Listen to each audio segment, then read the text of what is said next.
I have used 2 kgs of palak. मैं बहुत easy PG chop करती हूँ. I just chop off the stem और बाकी लीव्स को मोटा मोटा चॉप करके I just boil it और उसके बाद में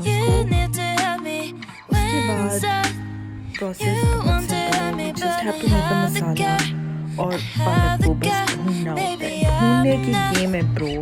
पालक को जितना भूनते हैं उतना उसका फ्लेवर अच्छा होता है. खैर, usually I make palak in like mutton or chicken, but this time I wanted to make something completely vegetarian. Not, it is vegetarian because this is going to have cottage cheese in it. It's not vegan, but it is vegetarian. खैर, this is me. My palak is boiled. अब मैं इसको blend कर रही हूँ. इसको batches में blend करें. Make sure कि आपका जो blending है वो overheat ना हो. You can also use a hand blender if that's easier for you. मुझे ये easy लगता है इसलिए मैंने ये किया.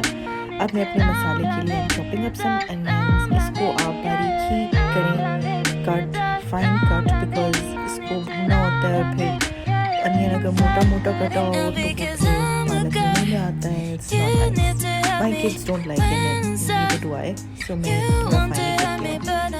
Usually when I have plans to blend the masala when it's done, तो फिर मैं इतना फाइनली चॉप करती हूँ. आप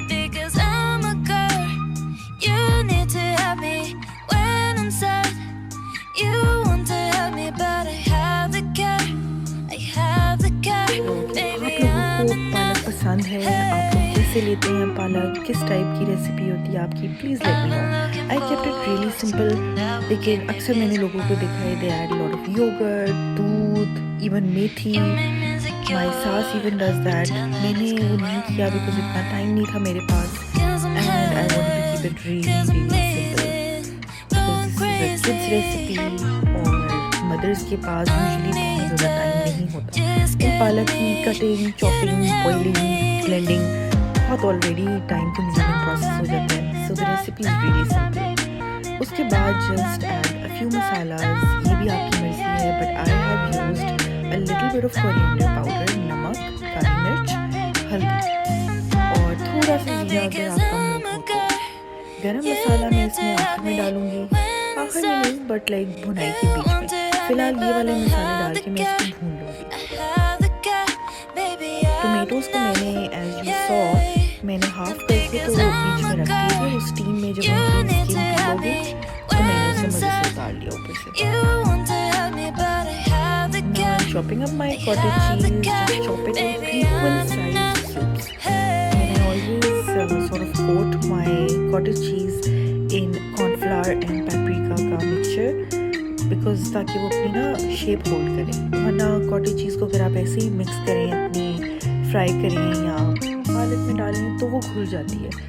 and I don't like it like that. Even though मैंने खाई हुई है रेस्टोरेंट्स पे, लोग मिक्स हुई भी खाते हैं, बट आई लाइक इट खड़ी खड़ी. आखिर में मैंने पालक के अंदर क्रीम भी डाली for that extra yummy creamy texture. Fry up your cottage cheese. साथ I made biryani. This biryani is very easy. जो मेरे लेफ्ट ओवर सालन थे उसके साथ मैंने बनाई है. Just add a little bit of Sindhi masala, Sindhi biryani masala, and उसके अंदर थोड़ी सी मैंने एक्स्ट्रा गरम मसाले डाले क्योंकि पालक के साथ ये वाली बिरयानी का बहुत एपिक शादी वाला कॉम्बो होता है. And tried it and oh my god, it was good.